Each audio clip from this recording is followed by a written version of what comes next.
Apologies, guys. I had my mic muted there as well. So, apologies. That was my bad. So again, as I say, welcome along to the show. It is Wednesday, and I'm in a very good mood today, and that's pretty much what I was saying there earlier. And I hope you're all in a good mood as well out there, guys. And as I said at the end of last week's 420 news, at the end of last Monday's 420 news, I promised I would put a bit of effort into finding a bit more kind of positive and kind of light-hearted news to cover, but because I'd be getting depressed covering all these bloody stories of people getting raided and cannabis getting taken off people and people getting locked up for cannabis. You know, it'd be depressing. Like it's only 3 days a week I do this, like, but 3 days a week, man, that wears on you, and that's constantly what the majority of what's getting reported here in the news. So I have made an effort to try to change that up a little bit. And thank God I can see your comments coming in now as well, guys, because I would have been belting away through the show there without any audio going. I wouldn't have known your that you couldn't hear me out there without those comments. So thank God that the show is improving somewhat. So guys, the first story I have for you today, and it is an alarming story, to be honest. Really, it's truly devastating what's after happening here.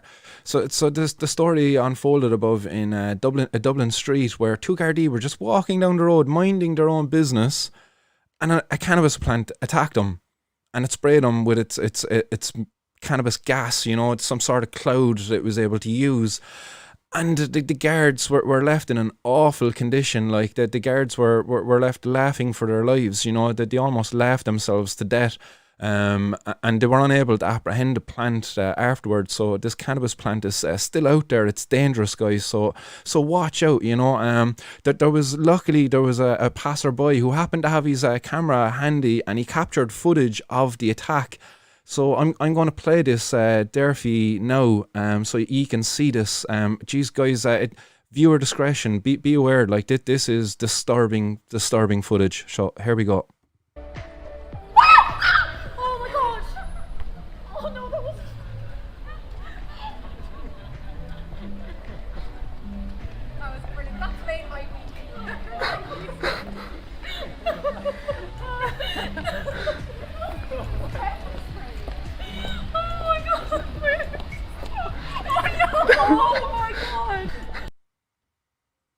And there you have it, guys. Like, very distressing stuff there indeed. If you happen to see that cannabis plant wandering around, guys, keep your distance because it could do great harm to you. You could be caught up in that smoke and that laughing gas and sent into a never-ending giddy bang, you know. You could be up in hospital there where they'll never be able to cure that laughter that cannabis plant will put on you. So, guys, I hope I didn't upset anybody out there with that very distressing footage there of the cannabis plant attacking Gardai.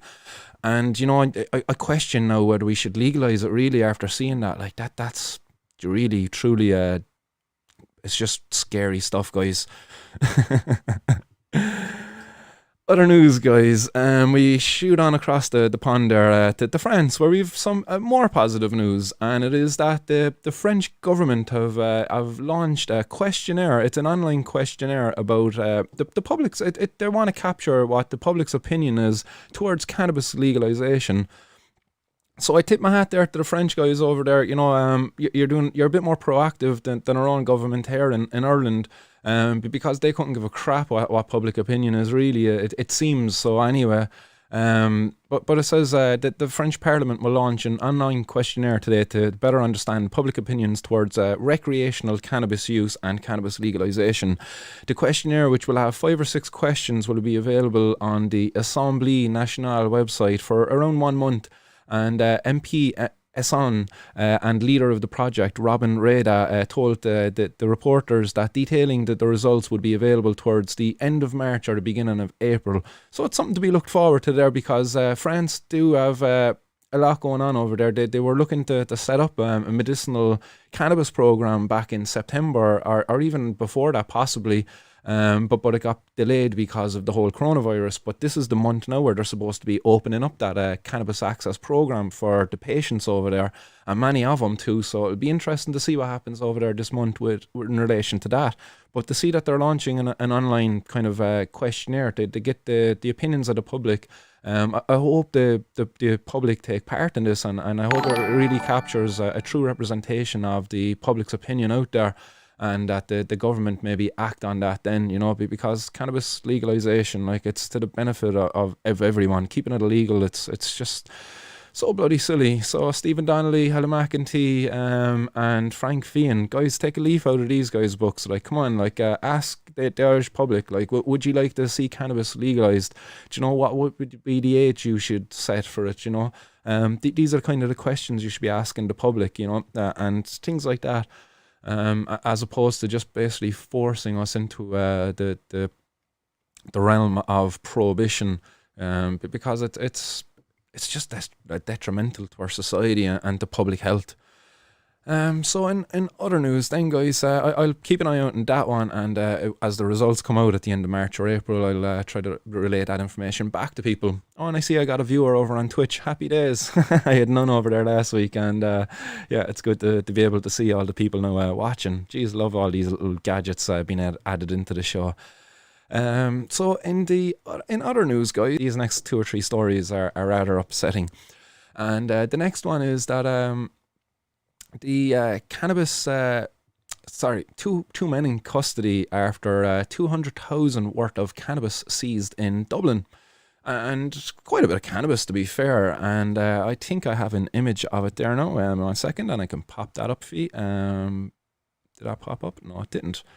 Okay, yeah, I don't have an image there that's going to pop up for you, but there was an image there that I had lined up to pop up, but look, I'm trying to figure out this software a bit better, but I'll figure out what happened.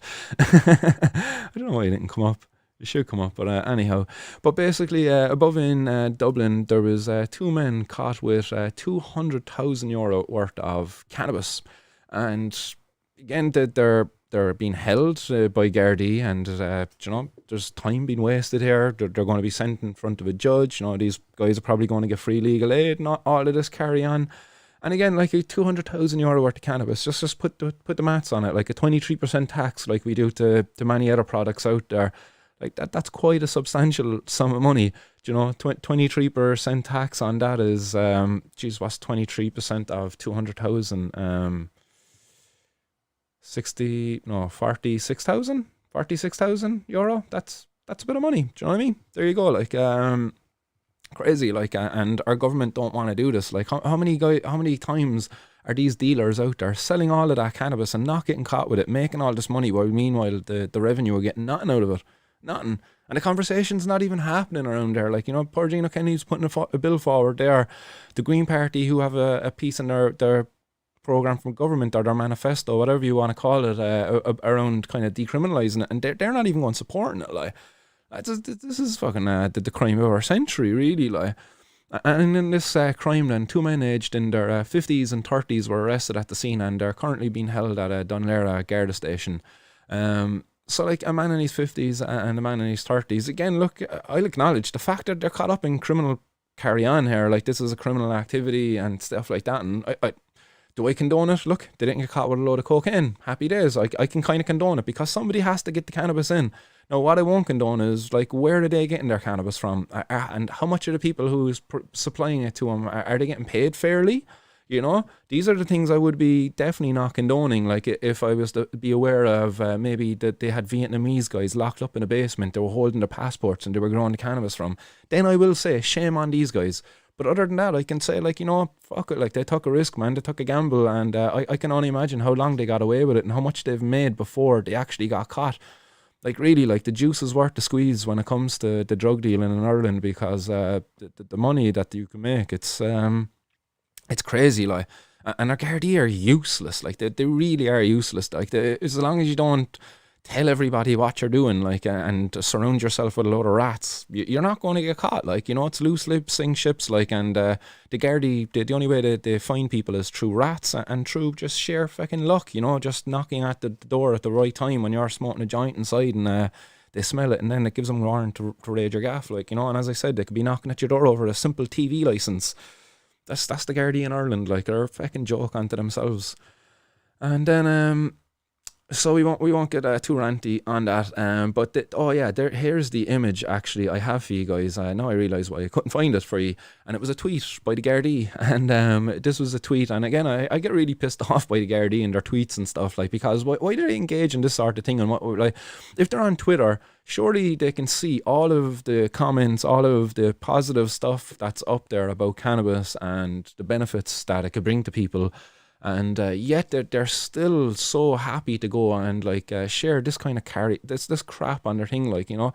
Gardaí from the MRE's drugs unit seized approximately 220,000 of cannabis herb and resin alongside a smaller sum of cocaine, weighing scales and packaging material, and over €5,000 in cash while executing a search warrant in Dublin 18 yesterday. So again, sorry, I was mistaken in this. There was a small sum of cocaine found in this, but possibly the smaller sum of cocaine could have been a personal amount, because your man liked a bit of cocaine. There doesn't seem to be any big huge bag of powder there. Maybe they're in the centre, to kind of the bottom left almost. I see a bag of white looking powder. But like, you can't blame them, you know what I mean? You're in the trade. That's what's going to happen. If we were to legalise and regulate it, you wouldn't be having this sort of thing. And these are the replies then that the guys get all the time up on these kind of posts, you know. It's more money wasted daily on failed prohibition, time for change. Do you know, they get slated time and time again. There's very rarely that much support from outside of maybe the few Twitter bots or the few brainwashed people out there who will come on and say, oh, well done, Gardaí.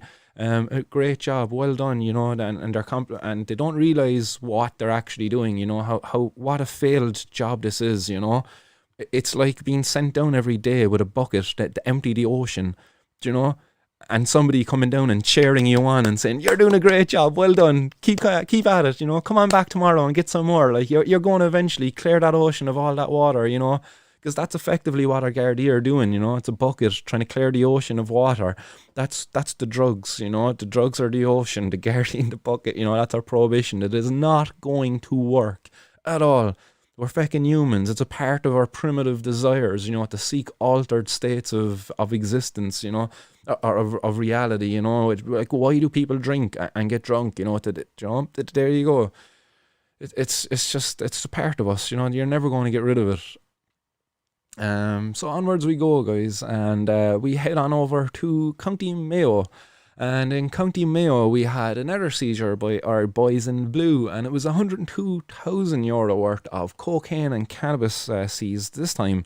So it was quite a substantial amount of cocaine in the seizure, and a sizable sum of cannabis too. So the drugs were found on Tuesday evening as part of an intelligence-led operation targeting the sale and supply of illegal drugs, and Gardaí attached to the Mayo Divisional Drugs Unit carried out searches of 2 premises in Ballina shortly before 5 p.m. yesterday evening. €20,000.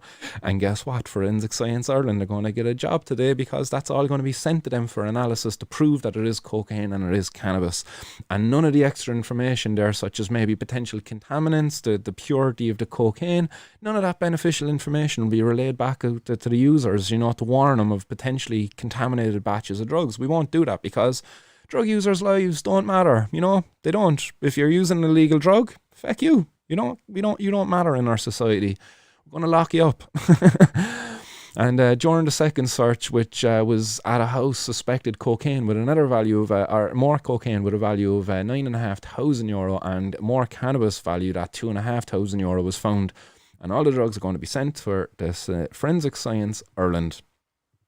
Various other items consistent with the sale and supply of drugs were also seized, including a vacuum packer and a weighing scales. And I believe I have a picture here for you of this, so let's see if we can get that up. And yes, it worked. Happy days. Woo! So there we go. Like, this is the picture of the cannabis and the cocaine. You've some weighing scales and bits and pieces here. Like, so well done, Gardaí. Well done. You know, another bucket load of water taken out of the ocean. Like, come on back tomorrow and get another load. Really, do you know what a job they're doing? Like, absolutely amazing stuff. Like, I really just pray to God like that someday sense will prevail, and the prohibition of cannabis will just be brought to an end.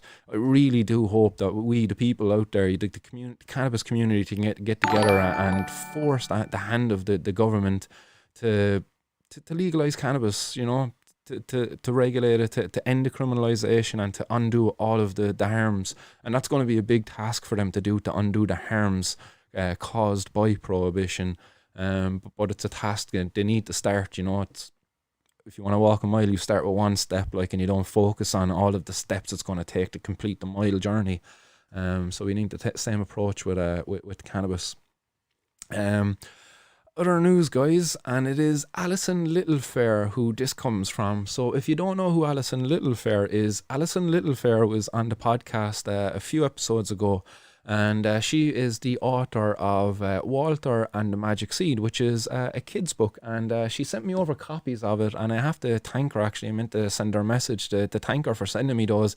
My daughter really enjoyed reading the books, like, and I loved her reaction actually when she got to the part where it said cannabis, and she was like, "Oh geez, Dad, I can't bring that to school. It says cannabis. That's your weeds." And it was just hilarious to see that reaction from her and that. So I'll get a little thank you off to Alison. But while she's making today's news is that the Walter and the Magic Seed page on Facebook has been taken down. And I've been talking about this last week and before the Christmas break that I took there, to the fact that Facebook are actively going through people's posts there, like old posts back as far as 2015, 5-6 years old posts, and they're pulling people for posts about cannabis specifically, and they're shutting down pages. And this is part of the reason why I'm now multi-streaming on a number of different platforms, just to protect myself. I'd hate to see my page get pulled on Facebook and to lose connection there to all my audience. So guys, I'd just like to remind you right now that if you haven't already done so, head over to the YouTube page and hit the subscribe button. And if you're on Twitch, follow me there too, guys, because Facebook, there seems to be a bit of a campaign there, and I am slightly worried that I could get targeted within this because of my content I put out. So do definitely follow me on those other platforms there, just in case, God forbid, that this same thing that happened to Alison Littlefair and the Walter and the Magic Seed page happens to the Martin's World page. Just to be prepared, really. It was Karen Murray that I mentioned on Monday, and it was her page, Murray's page, which is a page set up for her epileptic son. And Murray is a young boy who suffers with severe form of epilepsy, and he uses cannabis medicines for it. And his mum set up a page called Murray's Page, and she uses that to get information out to people as to what she's going through and as to the benefits cannabis brings to her son Murray. And she's just sharing her stories, and Facebook are now limiting that ability to get this information out there to people. And again, I said it Monday, guys, but I just want to remind you, like, we would be nowhere without the internet today in terms of our knowledge on cannabis, because the powers that be would not let us know what we know now about cannabis. They would have kept us in the dark. It's been the grassroots activists and the campaigners who really push the message out there as to the benefits of cannabis. The medical profession and all of that, like, just only stigmatized anybody carrying that message, and made it very difficult then for research to be done. So again, guys, just to remind you, hit that subscribe button, follow button there on YouTube and Twitch also, if you haven't done so yet, from the Facebook platform. I will keep streaming on all of them anyway until and hopefully I don't ever have to encounter a ban, but who knows. Just have to be cautious.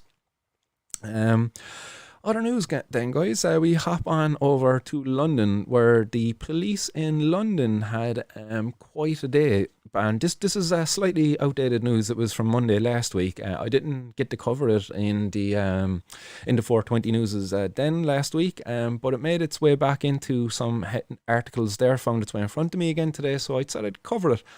And this was Monday last week. The police in London, near to Hyde Park, carried out a raid in what was kind of a bit of a warehouse. And they found over 5,000 cannabis plants in various stages of growth. And it's estimated that they would be worth over $5 million, which was the article. It was coming from a Canadian article. Because in the raid, there was 4 men arrested. One of them was a Londoner and 3 of them were Canadians. So that's interesting. I wonder, are these Canadians now exporting their skills? Were these people who were working in the legal industry in Canada, just came to the UK thinking there was a bit more of an opportunity there? Who knows what the crack was there, why there was 3 Canadians caught up in this. But it was just interesting that so many plants, again, like when you look at this, like if these plants were left mature and the guys were able to harvest them, there's no doubt they would have been able to sell them. Like, have a look at this, like what an operation. Like, look how deep that goes. Like, that is some operation that these guys set up, and this was an illegal operation set up in London. Like, this just goes to show, guys, remember what I was saying, buckets and the ocean?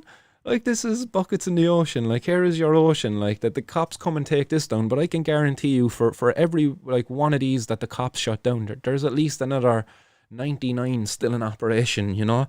The cops, man, this is a failed war on drugs. This is lost. Like, cannabis has won. You look at this, like, and like, what hope do our authorities have when criminals can set up this kind of thing? Like all he has to be is successful once or twice with this sort of an operation there, and the profits are humongous.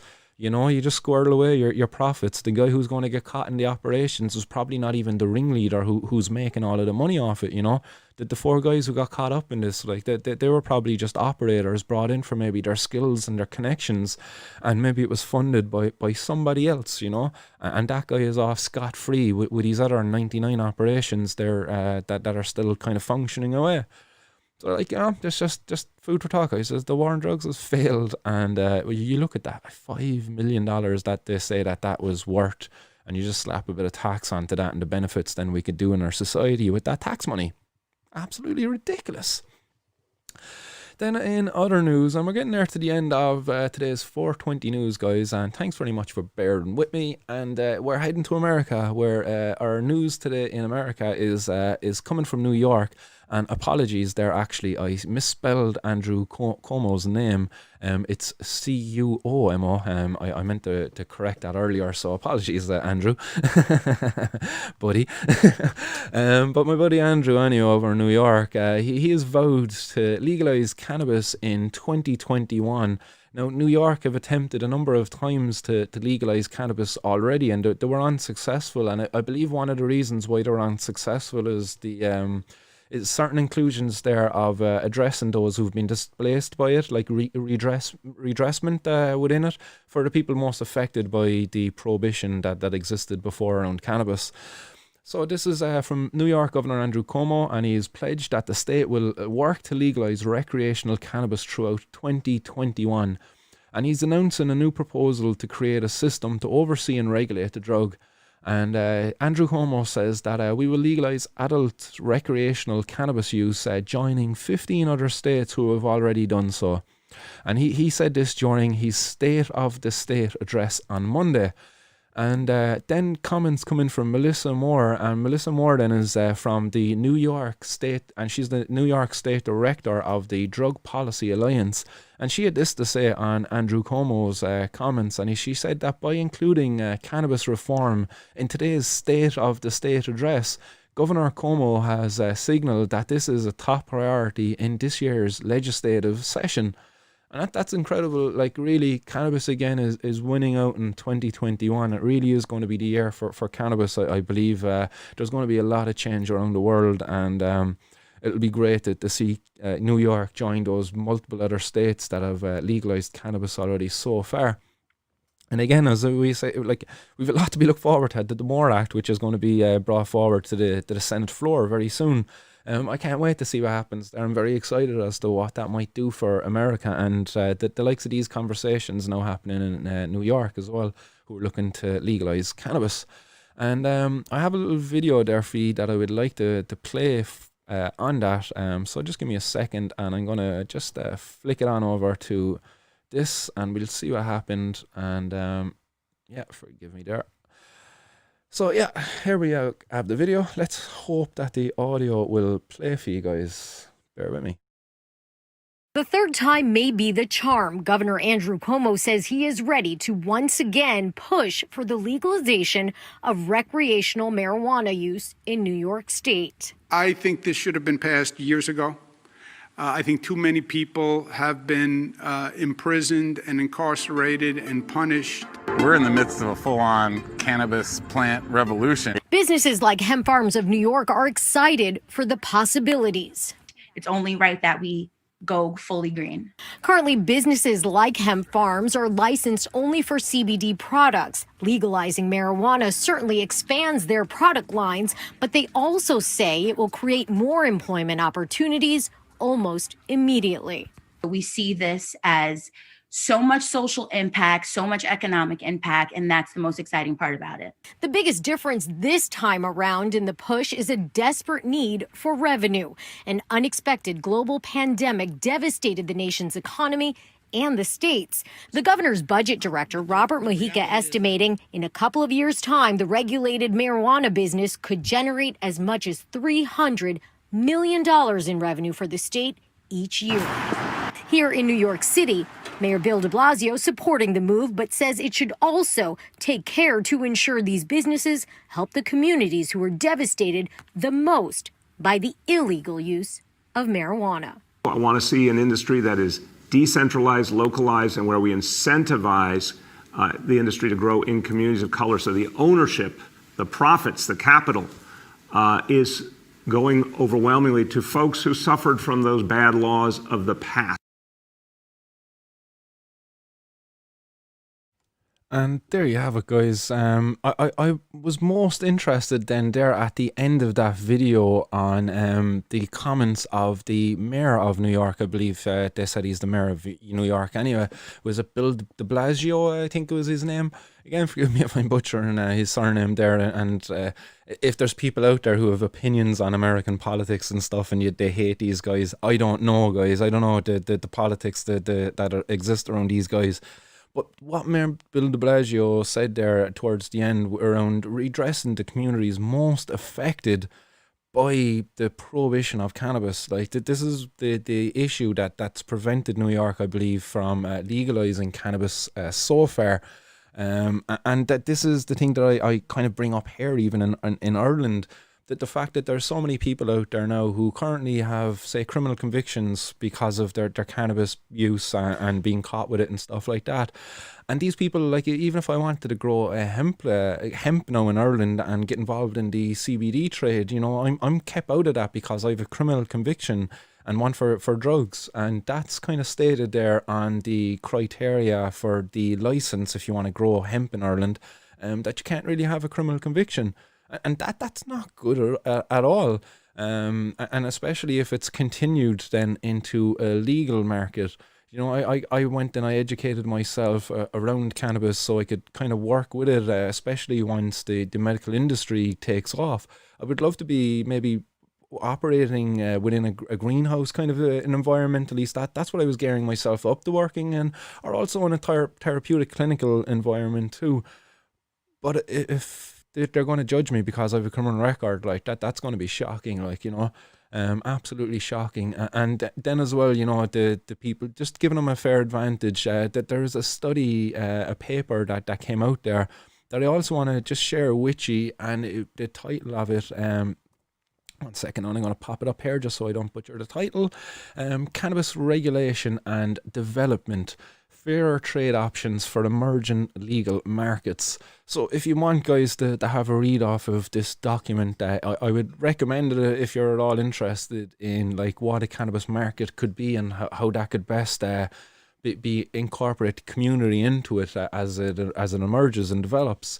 So it was a very good document. I didn't get to read the whole lot of it, but I did get to read the introduction and some of the opening paragraphs. But then I headed on down to the conclusion, and within the conclusion, as you got down to the end of it, there was 20.25, it says, nonetheless, drawing on the initial discussions introduced here and explored more fully elsewhere, we believe that it is possible to develop a set of guiding principles and policy proposals upon which a fairer trade cannabis model can be built. Foundational principles include, and then they list a number of principles here, and the very first one is a very important one that we need to include in any policy, is a commitment to solidarity and social justice, with initiatives going beyond the pure profit and business making opportunities to integrate ethical concerns as a foundational part of the operation. And again, I just can't help but reflect on our own current legal drug markets, which is alcohol and tobacco. And if we were to have another one of those with cannabis, that's not very good. A kind of big for-profit industry and all of that, where there is no commitment to solidarity and social justice to the people who've been punished before, but for being criminalised with cannabis. There's other things in there then: producer empowerment and community benefit sharing through more equitable terms of trade, in which producers are not just seen as providers of raw material, but as value creators. And this is what I believe it refers to as the cooperative models, where it's a not-for-profit kind of operation, where the growers and community kind of work together to get a good quality product out there. And there's a lot more created for the community outside of just the cannabis, There's a number of other ones down there. Down below, there's a final one down below. An amnesty and the expungement of criminal records to facilitate cannabis growers to transition out of illegality. That to me is probably one of the most important ones to address that. Anybody who's been criminalised before because of cannabis like that needs to be addressed, and that needs to be kind of expunged. There's other ones in here then around enact land reform programs where cannabis growers currently find themselves without access to land or security of tenure. I reported not too long ago, maybe last month, on in South Africa, there was the South African, I think it was the South African Farmers Association was the name of it, and they were campaigning there as to why white pharmaceutical-owned companies are getting licenses to grow cannabis there, and the locals, the Rastafarian guys, the natives of the land, are not.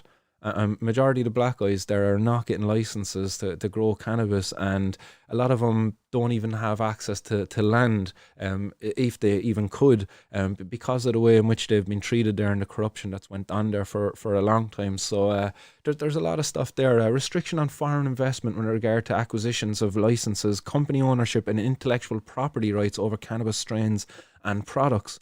This is another important one too, with regard to acquisition of licenses. I think an important one here is not setting that bar too high, so we don't have a situation like Canada, where all of the good growers, all of the good producers just stayed on the illegal market because the bar was set too fucking high in regard to the acquisition of the licenses. So a very good document, guys. Go check it out. I just wanted to home in on a couple of things within that there that I thought were important, just to highlight from it. And it just tied in there nicely with those final points from the Mayor Bill de Blasio from New York. And then, guys, just in a final story feed this afternoon, it is, you might have seen it there a few seconds ago, it's coming from Twitter. And this is a tweet from a guy going by the name of Dublin Macker on Twitter, and he recently has blocked his Facebook page, so if you search for him, you won't be able to find him right now, because he's just under a lot of stress because of the situation he finds himself within. Now, I first came across Dublin Macker going back in, it was July, and there was a bit of a story doing the rounds of a man who was having his job application at the time, but luckily, kind of as we were communicating and arranging an interview, he got accepted to his job. They were able to overlook the fact that he had a criminal conviction, and he got into the job. But now it's coming up again. And it's all because he got caught with, I believe it was as little as €25 worth of cannabis nearly 2 years ago or something like that. And it was an old case anyway, and it was one he didn't even believe was going to be processed. And it's since actually been thrown out now. So his solicitor, I think, is trying to sort this whole mess out. But in the meantime, he's stuck in limbo. He doesn't know what's going on because his management have him kind of waiting now until, I believe it's Friday, he's going to get the decision whether he's going to keep his job or lose his job. I know this guy works in community services. I believe he's working with elderly people.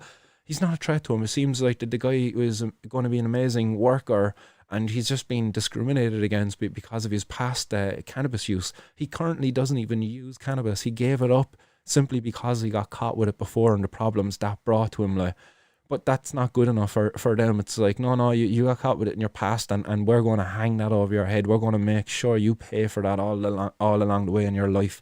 Like, that's wrong, guys. This again, like, is more reason why we need to the end cannabis prohibition and start undoing the harms it's caused by slapping people with criminal records who don't fucking need it. Like this guy, as I say, like, he seems like a really nice guy. I've chatted to him a couple of times just over Twitter, and you know, it seems like he's very dedicated to his job. He's incredibly upset by this. Like, he's losing sleep at nighttime currently because of this. Like, can you point your finger to any other person who's lost sleep at nighttime because of his crime?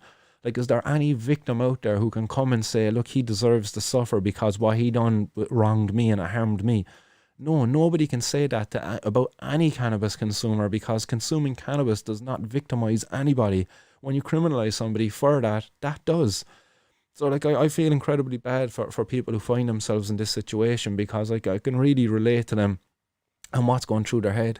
Like, when I finished college, like, to be very honest, I didn't even apply for jobs because of my criminal past. I was just like, why bother? Like, I just didn't even want to be explaining it or be looking at that question at a job application. Do you have a criminal conviction? I'm going to want to almost lie on it, or I'm just going to want to not do the application because of the stress that would bring to me. Like, it is really annoying to have yourself faced with that. And that's my experience, where I just didn't even apply for jobs. How many other people are out there in that situation, and they just go to being a dealer then? Like, that's the low-hanging fruit for them, really, because, you know, there is no criteria or such to be a dealer. You just have to know somebody, and once you know the right person and you're connected, boom, sorted. Like, that's it. The rest is history. So, guys, I'm going to finish there on that one. That story from Dublin Marker. Again, I'll keep an eye out. I'll keep in contact with him, and I'll update you maybe on Friday as to the outcome of that, or maybe next Monday, because it mightn't be till late on Friday. He mightn't get a decision on it, so I mightn't have the outcome of it. But I will update you as it goes along. So that's all of today's 420 news, guys. I hope you enjoyed it. I certainly enjoyed presenting all of today's news to you. I'm going to flick on over there to the comments, guys, and it is excellent there again. As I say, thanks to Teresa and James there at the beginning of the podcast. Put me wide to the fact that my audio wasn't on. So thanks very much there, guys. Other comments coming in there from Robert.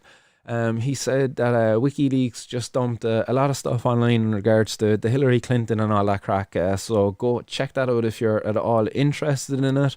He has a load of more stuff up there about John Podesta as well. So there's more links up there coming in from Robert McCormack in the comment section on Facebook. So if you're all interested in that, go do check him out. Nice one for the comments, Robert. Nice one there as well to Teresa, Jessica as well, guys. Welcome along to the show. I hope you enjoyed it. We got Bono over on Twitch. Nice one for tuning in there, Bono. Bono 420. So absolute pleasure to have a viewer on Twitch. You might be my first and hopefully not my last. And coming in from YouTube, then we got Soundwave Shadlow. Nice one for the thumbs up there in the comments. We got Greenbeard from Percy's Grow Room. How's it going, he says? Excellent, Percy, man. It's excellent to have you tuned in as well, as always. Delighted to have you.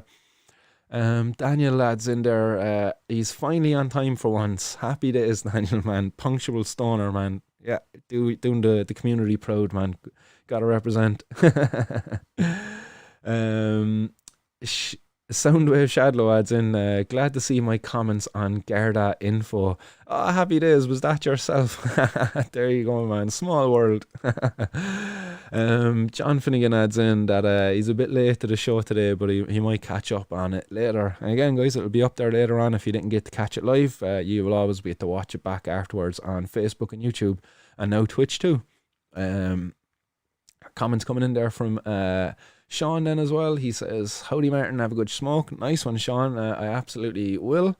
Rubina comes in as well, Rubina Khan, and check out rawbina.com, I believe is Rubina's website if it's still active, and she's got some amazing products over there that are incredibly good for your health. If you want to check them out at all, I believe she has some CBD products and some other kind of sea buckthorn and things like that there as well. So do check out rawbina.com, rawbina.com, I believe is her website. And thanks for the comment there. She says, you've a great voice for it, Martin. Thanks very much. Appreciate it. I hate listening back to my voice, but I think that's everybody has that reaction to their voice. Paul adds in there as well. Well done, Martin. Great work. Nice one, Paul. Thanks very much, guys, for your compliments and for your support of the show. More comments from John Roach. He goes, Martin, you look bombed. And sure, it's 4:20. What other way will I look, man? I got my bong hair helping me to keep bonged or keep bombed. Emmett Burgeon, love the show, Martin. Keep up the great work. I certainly will. I won't be stopping this anyway until we get cannabis legalisation. And even when we get cannabis legalisation, I will continue the show for a little bit longer anyway, because I believe I'll have a lot more positive news to report upon once we start getting into the world of legalisation, and we won't have the raids anyway, at least, thank God. We'll then have more comments there from John Finnegan. He says, no, Martin, I won't hit the button. How dare you tell me what to do? Do it, John. Do it. Come on, listen. Give in to the peer pressure. Come on, just do it. Everybody else is doing it, man. You gotta do it. Try it out. It's fun. Hit subscribe. Hit follow. And don't forget to share. Do what the man on the TV tells you. Bono420, and a comment coming in from Twitch. He says, could we take the same route to Mexicans and argue the laws prohibiting recreational use is unconstitutional? I think we could. Oh crap, I have to sort out the text there on that, but anyhow, nice one, Brian Downing, for following me, man. Happy days. But yeah, I think we could follow the footsteps of the Mexicans.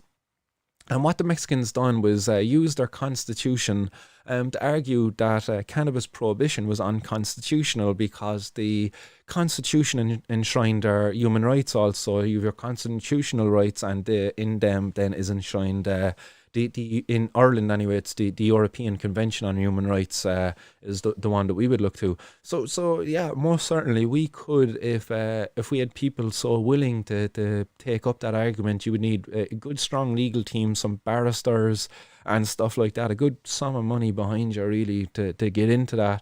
But yeah, we most certainly could, and there is grounds for it, because there's no justification today currently for keeping cannabis illegal. Excuse me, I had a good meeting last night with John and some of the other guys over on the Cannabis Activist Alliance chat, which happens every Tuesday night. And a part of that, John kind of brought up an idea that we argue that the cannabis prohibition is based on bad science, which it is. It's based on bunk science that's completely outdated. It doesn't stand up to the test, to scrutiny. It's just not valid at all anymore. So yeah, we most certainly could there. So nice one for that there, Bono, and coming in from Twitch. Soundwave Shadlow, he says, hopefully the more countries that legalise it, the harder it will get for our government to ignore it.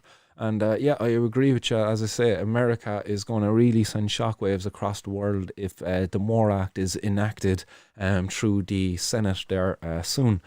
And Cassie MMA comes in, and she or he, sorry, apologies there for genderizing you, says it's time to start healing. And I agree with you, it is. Once cannabis legalization happens, then it's time to start healing the people who have been hurt by the prohibition around it. So yeah, I agree with you 100% there, and thanks very much for your comment. There's some lovely filth down here. Welcome along to the show again today. He says, or she says again, sorry for genderizing you guys. They will make it legal as soon as they have it all tied up for them and their rich mates. You won't see any small scale co-ops. And I hope you're wrong. I really do hope you're wrong. And I'm going to do all I can to see it through that you are wrong. And I hope you will join me in seeing that you are wrong as well. You know, I hope you support me in that cause. And I can't see why you wouldn't really, unless you're a big company out there, you know, coming in and you don't want it, you know. Are you one of the boys' mates in Fine Foil, Fine Gael? Who knows? There's some lovely filth down there then also says that I bet their minimum number of plants are price for a license puts it out of most people's reach. And you could be very right there as well, you know. That is a worry of mine, that they will set that bar really high, that like if you want a cannabis license it's going to cost you €10,000 or €20,000, and you have to have like fucking X, Y, and Z before it. That's going to cost you another €100,000. You know, like in Canada, I believe you have to have your entire facility set up and ready, GMP approved, almost like to a very high standard before you ever start growing, before you even get your license to grow. And an inspector has to come in and make sure all the boxes are ticked, and then you can get your license. Like, not everybody has the money to be able to kind of put that money aside for that period of time to get all these boxes checked. Like, yeah, so like, as you say, like, it's something that we have to work towards to make sure that it doesn't happen. And yeah, I see there, you commented in and saying that you'd love to be wrong. And yeah, I thought so as well. So guys, that is it all today. Thanks very much, guys. Absolute pleasure as always. And I see we've kept the stream in under an hour. Happy days. So I'll get to upload it to Instagram later on. Woohoo! More platforms getting out there, extending that reach. So guys, as always, if you want to support the show, I forgot to get the plug in for the support the show actually at the start. Patreon.com/Martin's World, or you can make donations in the form of Bitcoin through martinsworld.e. It's up there above the website. There's a little button on the website to make a little donation and Bitcoins. All of the money generated there, guys, will be put together to run a cannabis activist hub in Cork City. And so we can better represent ourselves for the fight for cannabis legalisation. It's going to happen this year, guys, and it's only going to happen if we get up off our arses and get out there on the street and have ourselves represented and support Gino Kenny's bill. So, guys,